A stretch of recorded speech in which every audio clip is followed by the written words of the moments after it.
बोल्न दिनुहोस् सभामुख महोदय, आफ्नो टाइममा बोल्नुहोस् न, किन डिस्टर्ब? माननीय सदस्य के को लागि उठ्नु भएको छ? के कुन नियम, के नियम? म इतिहासबाट साबित गरेर देखाइदिन्छु, इतिहासका पुस्तक पढेर। माननीय सदस्य, मैले यहाँलाई समय दिएको छैन, त्यसैले आसन ग्रहण गरेर बसौँ र माननीय सदस्य अगाडि बढ्नुहोस्। इतिहास पढेर आउने, मसँग बहस गर्ने भने इतिहास पढेर आउने, जुम्लामा हाउ गरेर आएको जस्तो होइन। इतिहास पढेर आऊ, बहस गर्ने भने आउनुहोस् न पढेर। माननीय सदस्य आसन ग्रहण गरौँ र माननीय सदस्यलाई बोल्न दिनुहोस्। मैले बोलेको इतिहास गलत हो भने इतिहासका पुस्तक पढाएर। माननीय सदस्य समय लिएर बोल्नुपर्छ, त्यसले गर्दाखेरि माननीय सदस्यलाई मैले समय दिएको छैन, त्यसले आसन ग्रहण गरौँ र माननीय सदस्य बोल्नुहोस्। के भन्नु पाइन्छ मलाई थाहा छ। माननीय सदस्यहरू, यहाँ मैले बोल्न पाऊँ सभामुख महोदय, मेरो गएको समयको हिसाब होस्, यो डिस्टर्ब भएको समयको, यो मेरो समयको डिस्टर्ब। माननीय सदस्य आसन ग्रहण गरेर बसौँ।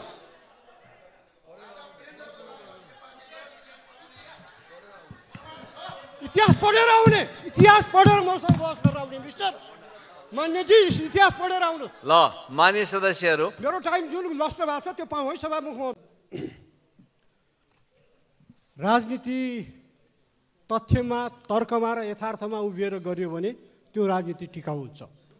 भ्रमको खेतीले केही समय मानिसलाई झुक्क्याउन सकिएला, निराशाको खेतीले केही समय मानिसलाई अलमलमा पार्न सकिएला, तर सधैँ अलमलमा पार्न सकिँदैन, झुक्क्याउन सकिँदैन। अहिले देशमा भ्रम र निराशाको खेती व्यापक रूपमा चलेको छ। त्यसको लागि कतिपय सञ्चार माध्यममा घुसपैठ गर्ने र खास गरेर डिजिटल सञ्चार माध्यमहरू, फेसबुक जस्ता माध्यमलाई उपयोग गर्ने चलन पनि चलेको छ। म केही तथ्याङ्कहरू राख्न चाहन्छु। केही महिना अगाडि सेयर कास्ट इनिसिएटिभ नेपाल भन्ने एउटा संस्थाले नेपालका 52 जिल्लाका 196वटा गाउँ, नगरपालिका र महानगरपालिकाका 3000 मानिससँग कुरा गरेर एउटा सर्वेक्षण तयार पारेको थियो। सो सर्वेक्षणमा जीवन स्तर, राज्यको सेवा प्रवाह, भ्रष्टाचार र राजनीति लगायत विषयमा नेपालीहरूले आफ्ना विचारहरू व्यक्त गरेका थिए। सर्वेक्षणमा कुराकानी गर्ने 57% मानिसहरूले पछिल्लो 5 वर्षमा आफ्नो जीवन स्तर धेरै वा केही सुधार भएको बताएका छन् भने 27%ले उस्तै छ र 15%ले खसिएको बताएका छन्। अर्थात् देशको बहुसङ्ख्यक जनताले आफ्नो जीवनमा परिवर्तन आएको, आफ्नो जीवनको आर्थिक स्तर सुध्रेको, आफू अगाडि बढेको कुरालाई चाहिँ आम रूपमा भनेका छन्। संसारमा सर्वे यसै गरी नै गरिन्छ। त्यसै गरी सभामुख महोदय, सर्वेक्षणमा कुराकानी गर्ने मुलुकको अवस्था कस्तो छ भन्ने अर्को प्रश्नमा 50% भन्दा धेरैले अलि राम्रो र धेरै राम्रो भनेका छन्। 24%ले उस्तै छ भनेका छन् भने बिग्रिएको छ भन्नेहरू 24% छन्। के देखाउँछ यसले? यो तथ्याङ्क हो, देशव्यापी रूपमा गरिएको सर्वेक्षणको परिणाम हो। अब आउनुहोस्, यहाँ राजतन्त्र र गणतन्त्रको कालको पनि तुलना गरेर हेरौँ, राजा हुँदा र नहुँदाको। सन् 2008 अर्थात् मे 28 अर्थात् 2065 जेठ 15मा गणतन्त्र घोषणा भएको थियो। गणतन्त्र आएपछि मुलुक झन् बिग्रियो भन्नेहरूले तथ्य र तथ्याङ्कमा गएर यथार्थलाई हेर्न जरुरी छ। विश्व ब्याङ्कले गरेको PPP अर्थात् पर्चेसिङ पावर प्यारिटीको आधारमा केही तथ्यलाई अगाडि राखेर हेरौँ। सन् 2008मा नेपालीको प्रति व्यक्ति आय $1942 थियो। गणतन्त्रको 15 वर्षपछि सन् 2023मा नेपालीको प्रति व्यक्ति आय $5,994 अमेरिकी डलर। अर्थात् नेपालीको आय यो अवधिमा 2.88 झन्डै 3 गुणाले बढेको छ। भन्दाखेरि अब दक्षिण एसियाको तुलना गरेर हेरौँ, देश अनि समय र कति गुणाले बढ्यो भने नेपाल $1942, अहिले 2023मा $5,994, 2.8 गुणा। भारत $6,633 थियो 2008मा, अहिले $10,166 पुगेको छ, उसको पनि प्रतिशत 2.8 नै हो। भुटान 6,035 थियो, अहिले 15,64,064 पुगेको छ, उसको बढेको प्रतिशत 2.5 हो। श्रीलङ्का 7,317 थियो, अहिले 14,461 पुगेको छ, अर्थात् 2 गुणा बढ्यो। बङ्गलादेश $2,555 थियो 2008मा, अहिले 9,148, अर्थात् दक्षिण एसियामा सबभन्दा धेरै 3.6 गुणाले बढ्यो। पाकिस्तान 3,721 थियो, अहिले 6,037 पुग्यो, अर्थात् 1.6 ले बढ्यो। मालदिव 13,765 थियो, अहिले 24,735, अर्थात् 1.8 गुणाले बढ्यो। अब हेर्नुहोस्, सबभन्दा दक्षिण एसियाको टाइगर भनेर भनिन्थ्यो बङ्गलादेशलाई, त्यसको 3.6 ले बढ्यो। तर नेपाल र भारतको बराबर छ। अहिले भारतले धेरै विकास गर्यो भनेर भन्छौँ, तर हामीले हाम्रो र उसको यो बढेको गुणालाई हेऱ्यौँ भने बराबर छ। नेपाल अहिले पनि दक्षिण एसियामा गरिब छ, तर राजाको पालेमा त झन् गरिब थियो। त्यसैले मैले के भनेको भन्दाखेरि विगत 15 वर्षमा नेपालको प्रति व्यक्ति आय भारतको प्रतिशत बराबर र बङ्गलादेशभन्दा कम रहेको छ। तर आर्थिक विकास मात्रै महत्त्वपूर्ण कुरा होइन, लोकतन्त्र महत्त्वपूर्ण कुरा हो। 3-6 पोइन्ट गुणाले बढेको बङ्गलादेशमा लोकतन्त्र नहुँदा, प्रेस स्वतन्त्रता खुम्च्याउँदा, नागरिकलाई अधिकार नदिँदा विद्यार्थीहरूको नेतृत्वमा आन्दोलन भयो र शेख हसिना बाजेले देश छोडेर जानु पर्यो। त्यसैले लोकतन्त्र कति महत्त्वपूर्ण छ, आर्थिक विकास मात्र होइन, आर्थिक विकासका साथसाथै लोकतन्त्र पनि त्यतिकै महत्त्वपूर्ण छ भन्ने कुरा अहिलेको बङ्गलादेशको परिस्थितिले देखाउँछ। त्यसैले नेपालले यो बिचमा जे उपलब्धि प्राप्त भएको छ यो कुनै पनि अर्थमा निश्चय पनि सन्तोषजनक छैन, म मान्छु। तर राजाको 30 वर्ष पञ्चायती शासनकाल र अहिले दक्षिण एसियामा नेपालको प्रति व्यक्ति आयो त्यो बेला नि कम थियो, तर तुलना गरेर हेरौँ धेरै धेरै धेरै डेभलप भएको छ। म आज देशमा महिलाहरूको लागि तपाईँ भन्नुहोस्, अब 2008मा एउटा अर्को तथ्याङ्कलाई हेरौँ, 2005मा कुल गार्हस्थ्य उत्पादन नेपालको जम्मा 8 अर्ब डलर थियो, अहिले 2023मा 44 अर्ब डलर पुगेको छ। तुलना गर्ने राजाको शासन र अहिलेसँग, त्यसैले तथ्यमा जाउँ। 15 वर्ष अघिको तुलनामा पूर्वाधार निर्माणमा देश निकै अघि बढेको छ। बिजुली, टेलिफोन, इन्टरनेट, सञ्चार, सडक, शिक्षा र स्वास्थ्यका पूर्वाधार गाउँ गाउँ पुगेका छन्। गाउँमा पक्की स्कुल देख्न मुस्किल पर्थ्यो। आज बरु विडम्बना के भएको छ भन्दाखेरि स्कुलहरू करोडौँको लागतमा बनेका छन्, विद्यार्थीहरूको कमी छ। पर्याप्त प्रशस्त छ, चाहना धेरै छन्, तर केही भएन भनेर गलत भाष्य जुन बनाउन खोजिँदैछ यो आफैमा आपत्तिजनक छ। म धेरै कुरा भन्न चाहन्न। आज हाम्रो चाहिँ देशमा हेरौँ, साउथ एसियामा र संसारको कतिपय देशमा भन्दा महिलाहरूको 33% संसदमा सुरक्षित छ, जुन अहिलेसम्म भारतले पनि गर्न सकेको छैन, गर्छु भनेर बसिरहेको छ, गर्न सकेको छैन। स्थानीय निकायमा 40% स्थानीय निकायमा आरक्षण छ, समावेशी राजनीति छ। अनि हामीले यो सबै देख्नु पर्दैन। यो देशले राजाको ठाउँमा तराईमा बालककालमा भैँसी चढेर गोठालो जाने पढेर डाक्टर भएको पहिलो तराईको भूमिपुत्रलाई नेपालको राष्ट्रपति बनायो, के बिग्रियो? त्यसपछि आएर पहाडकी भोजपुरकी एउटी सामान्य परिवारकी छोरी मुलुकको राष्ट्रपति भइन्, के बिग्रियो? र आज आएर तनहुँको एउटा सामान्य ब्राह्मण परिवारको मान्छे राष्ट्रपति भएको छ, के बिग्रिएको छ? अनि भोलि कुनै पूर्वको राई लिम्बू, पश्चिमको कुनै गुरुङ, तराईको कुनै थारू, कुनै दलितको छोरा राष्ट्रपति हुँदा इज्जत जान्छ? जाँदैन। हिजो सामन्तवादको खुट्टा टाउकोमा राखेर पाउ मोल्नेहरूलाई गरिब जनताको छोरा राष्ट्रपतिको कुर्सीमा बसेको असह्य भएको होला। सामन्तवादको ग्लानीले अरे यो बुढी बाख्रीको छोरा जस्तो तनहुँको बाहुनलाई के राष्ट्रपति मान्नु, त्यो भोजपुरकी विद्या भण्डारीलाई के राष्ट्रपति मान्नु, त्यो तराईको मधेसीलाई के राष्ट्रपति मान्नु भन्ने पीडा बोधले आज राजा चाहियो भनेको छ। राजा किन चाहियो? राजतन्त्रको इतिहास हेरौँ। आफ्नै वंशको बहादुर शाह जसले पृथ्वीनारायण शाह पछि नेपाल एकीकरणमा महत्त्वपूर्ण भूमिका खेले, नेपालको सिमाना बढाउन खोजे, तिनलाई अब इतिहासकारहरू फरक कुरा हुन्छन्। तिनलाई तेल सर्केर जेलमा मारियो भन्छन्, काका भतिजा र देवर भाउजूको लडाइँमा, कोहीले चाहिँ आत्महत्या गर्न बाध्य बनाइयो भन्छन्। अनि रणबहादुर शाहको उपद्रव हेरौँ, दरबारको द्वन्द्वले गर्दा, जेठी र कान्छी रानीको लडाइँले गर्दाखेरि भीमसेन थापा र दामोदर पाण्डे जस्ता देशभक्त भारदारहरू काटिए। त्यसपछि आएर हेरौँ, राजेन्द्र विक्रम शाहको पालामा कसले कोतपर्व घटायो? जेठो युवराजलाई मारेर त्यसलाई हटाएर आफ्नो छोरालाई युवराज बनाउन कान्छी रानी राज्यलक्ष्मीले षड्यन्त्र गर्दाखेरि कोतपर्वको जन्मेको होइन, जहाँबाट 104 वर्षको राणा शासनको बीजारोपण भयो। त्यसपछि आएर हेर्नुहोस्, त्रैलोक्य विक्रमलाई युवराज सधैँ कसले बिख खुवाएर मार्यो दरबारमा? के कुनै जनताले गरेको थियो षड्यन्त्र? त्यसपछि आएर त्रिभुवनमा हेर्नुहोस्, दिल्ली त गए, तर दिल्लीको कलकत्तामा क्लबहरूमा चाहिँ राजा वीरेन्द्रले विभिन्न थरीका आइमाईहरूसँग रसरङ्ग मचाउन थालेपछि त्यस बेलाको स्टेट्सम्यानदेखि भारतीय पत्रिकाहरूले टिप्पणी गरे के हो, र नेहरूले बाध्य भएर इन्डियाको प्रधानमन्त्रीले बोले यो नेपालको राजाको तरिका ठिक भएन भनेर। राजा त्रिभुवनले काँधमा बोकेर देशमा ल्याएर राजा बनाइयो। त्यो लोकतन्त्रलाई उनका छोराले खोसे, महेन्द्रले खोसे। आज हामीले यो बोल्न दिनुहोस् सभामुख महोदय, आफ्नो टाइममा बोल्नुहोस् न। किन मान्य सदस्य के को लागि उठ्नु भएको छ? के कुन नियम, के नियम? म इतिहासबाट साबित गरेर देखाइदिन्छु। इतिहासका पुस्तक पढेर। मान्य सदस्य, मैले यहाँलाई समय दिएको छैन, त्यसैले आसन ग्रहण गरेर बसौँ र मान्य सदस्य अगाडि बढ्नुहोस्। इतिहास पढेर आउने, मसँग बहस गर्ने भने इतिहास पढेर आउने, जुम्लामा हाउ गरेर आएको जस्तो होइन। इतिहास पढेर आऊ, बहस गर्ने भने आउनुहोस् न पढेर। मान्य सदस्य आसन ग्रहण गरौँ र मान्य सदस्यलाई बोल्न दिनुहोस्। मैले बोलेको इतिहास गलत हो भने इतिहासका पुस्तक पढाएर। मान्य सदस्य समय लिएर बोल्नुपर्छ, त्यसले गर्दाखेरि मान्य सदस्यलाई मैले समय दिएको छैन, त्यसले आसन ग्रहण गरौँ र मान्य सदस्य बोल्नुहोस्। के भन्नु पाइन्छ मलाई थाहा छ। मान्य सदस्यहरू, यहाँ मैले बोल्न पाऊँ सभामुख महोदय, मेरो गएको समयको हिसाब होस्, यो डिस्टर्ब भएको समयको, यो मेरो समयको डिस्टर्ब। मान्य सदस्य आसन ग्रहण गरेर बसौँ।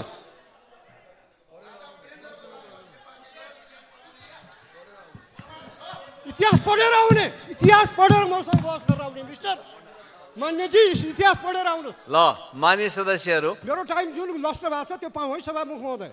मान्य सदस्यहरू, म फेरि यहाँहरूलाई के सम्झाउन चाहन्छु भने मान्य सदस्यहरूले हाम्रो यहाँको प्रबन्ध व्यवस्था, खास गरिकन हाम्रो नियमावलीको आधारबाट हामी आफ्ना अभिव्यक्तिहरू दिन्छौँ। अभिव्यक्तिहरू दिँदाखेरि मान्य सदस्यहरूले राष्ट्रको अगाडि सार्वजनिक ढङ्गबाट, त्यसमा पनि हाम्रो खुला भएको संसदमा बोलिरहनु भएको छ। यसरी बोलिरहँदाखेरि तथ्य सत्यमा आधारित भएर, तर्कमा आधारित भएर व्यवस्थित ढङ्गबाट बोल्नुपर्छ भन्ने विषयमा मान्य सदस्यहरू आफै जानकार हुनुहुन्छ। जो मान्य सदस्यहरूले आफ्ना तर्क, आफ्ना भनाइ राखिरहनु भएको छ, यो राखिरहँदाखेरि कयौँ मान्य सदस्यहरूलाई त्यो बेठिक लाग्न सक्छ, झुटो लाग्न सक्छ, असत्य लाग्न सक्छ। त्यसमा मान्य सदस्यहरू असहमत हुन सक्नुहुन्छ। तर यी कुराहरूमा विधिवत ढङ्गबाटै प्रतिवाद गर्नुपर्छ, विधिवत ढङ्गबाटै खण्डन गर्नुपर्छ, प्रणाली अन्तर्गत नै खण्डन गर्नुपर्छ र हामीले तय गरेको व्यवस्था अन्तर्गत नै खण्डन गर्नुपर्छ। र त्यसको बारेमा मान्य सदस्यहरू जानकार हुनुहुन्छ। जानकार नभएको कुरालाई सञ्चालन गर्ने सन्दर्भमा यहाँबाट निर्देशन गरिएको छ, निर्दिष्ट गरिएको छ, अनुमति दिने नदिने कामहरू गरिएको छ। आज यो संसद, दोस्रो संसद पनि करिब 2.5 वर्ष बिताउन लागिसकेको छ। 3टा हाम्रा यिनै अधिवेशनहरू सञ्चालन भइसकेका छन् भन्नाले हिउँदे अधिवेशनहरू सम्पन्न हुन लागिरहेका छन्। यस्तो बेलामा मान्य सदस्यहरूले आफ्नो गरिमालाई ख्यालमा राखेर सभा सञ्चालन गर्नुहुनेछ। र मैले बोलिरहनु भएको मान्य सदस्य रघुजी पन्तको जुन समय काटिएको छ, त्यो समयलाई मैले थप्दाखेरि सिङ्गो आजको दिनको कार्यसूचीमा समय प्रभावित हुन्छ भन्ने कुरालाई पनि ध्यानमा राख्दै म यो काटिएको समयलाई थप्न चाहन्छु। फेरिदेखि यस्तो वातावरण नबनाउनको लागि मान्य सदस्यले ध्यान पुर्याउनु हुनेछ। मान्य सदस्य रघुजी पन्त अगाडि बढ्नुहोस्। हस्, धन्यवाद सभामुख महोदय। मेरो काटिएको 10-12 मिनट छ, प्लस होस् यो प्रश्न कुरा। अब सभामुख महोदय, मैले के भने भन्दाखेरि हामीले यो संसदबाट केही समय अगाडि हामीले एकमतले चुच्चे नक्सा छाप्यौँ। 2012 सालमा छापिएको नेपालको हुलाक टिकटमा चुच्चे नक्सा छ। 2012 सालमा छापिएको हुलाक टिकटमा नेपालको नक्सा छ। नेपालले छापेको टिकटमा 17 सालपछि यो पञ्चायतको अवधिमा त्यो चुच्चे नक्सालाई कसले बुझ्चे बतायो? जवाब चाहियो यहाँ। कहाँ हराएर किन हरायो त्यो चुच्चे नक्सा? त्यसको जवाब दिनु पर्दैन? अनि यो संसदले फेरि हाम्रो यही गणतन्त्र आएपछि यो संसदले एसोर्ट गर्यो, आफ्नो पुरानो नक्सा खोज्यो र त्यसलाई पुनर्स्थापित गर्यो। अनि यो चाहिँ राष्ट्रियता कमजोर भएको हुन्छ। तपाईँहरू जुलुस निकाल्नुहुन्छ राजावादीहरूको भनेर, त्यहाँ यसो हेऱ्यो सबभन्दा तल देशभन्दा माथि नरेश, नरेशभन्दा माथि योगी र उत्तर प्रदेश। यही हो देशभक्ति? देशभक्तिको नमुना यही हो। त्यसैले सभामुख महोदय, म भन्छु राजा महेन्द्रको पालामा राजतन्त्रकै पालामा, सक्रिय राजतन्त्रको पालामा नेपालको चुच्चे नक्सा हरायो। त्यति मात्र होइन, नेपालको लोकतन्त्र पनि हरायो। 17 सालको काण्ड गरेर सम्पूर्ण नेताहरूलाई प्रवासमा पठाइयो, जेलमा 10औं वर्ष हालियो। त्यसैले मैले के भनेको इतिहास फर्केर हेरौँ। अब आउनुहोस्, 46 सालमा आन्दोलन गऱ्यौँ, हामीले प्रजातन्त्र अथवा बहुदलीय प्रजातन्त्र बहुदलीय लोकतन्त्र स्थापना गर्यौँ। हामीले मान्या हामी गणतन्त्रवादी एमालेहरू, तर हामीले सम्झौतामा के मान्यौँ भने ठिक छ संवैधानिक राजतन्त्र मानेर जाने। त्यो संवैधानिक राजतन्त्र कसले उल्टायो? त्यो उल्टाको राजा ज्ञानेन्द्रले असोज 18 र माघ 19 गरेर होइन। अनि राजतन्त्र के को लागि चाहियो? त्यसैको लागि। अनि युवराज दसैँ र तिहारको बेलामा लुकेर बनाइयो पारसलाई। त्यसपछि युवराजले के गरे? एउटा गीत गाएर घर फर्किरहेको कलाकार प्रवीण गुरुङलाई नारायण सिटीमा मोटरसाइकलमा गइरहेको बेलामा पछाडिबाट गाडीबाट लखटी लखटी किचाएर मारे। के यो पनि झुटो हो? अनि जब हल्ला खल्ला भएर मुद्दा चलाउनु पर्ने कुरा उठ्यो, त्यसपछि एउटा भुजेल खडा भयो, नक्कली उसले चढाइरहेको थियो गाडी भनेर। यही होइन राजतन्त्रमा भएको नमुना, कानुनको शासन। त्यसैले नेपाली जनतालाई राजतन्त्र चाहिएको होइन। र सभामुखज्यूको गम्भीरतापूर्वक एउटा ध्यान आकर्षण गर्न चाहन्छु। नेपालको अहिलेको संविधानले राजतन्त्र चिन्दैन। राजतन्त्र चिन्दैन, त्यसैले त्यो विषयमा संसदभित्र छलफल गर्न पाइँदैन। त्यसले गणतन्त्र मात्र चिन्छ। राजतन्त्र इतिहासको विषय भइसक्यो। संसारमा धेरै राजतन्त्र इतिहासको विषय हुन्छन्, किनभने राजतन्त्र भनेको विशेषाधिकार हो।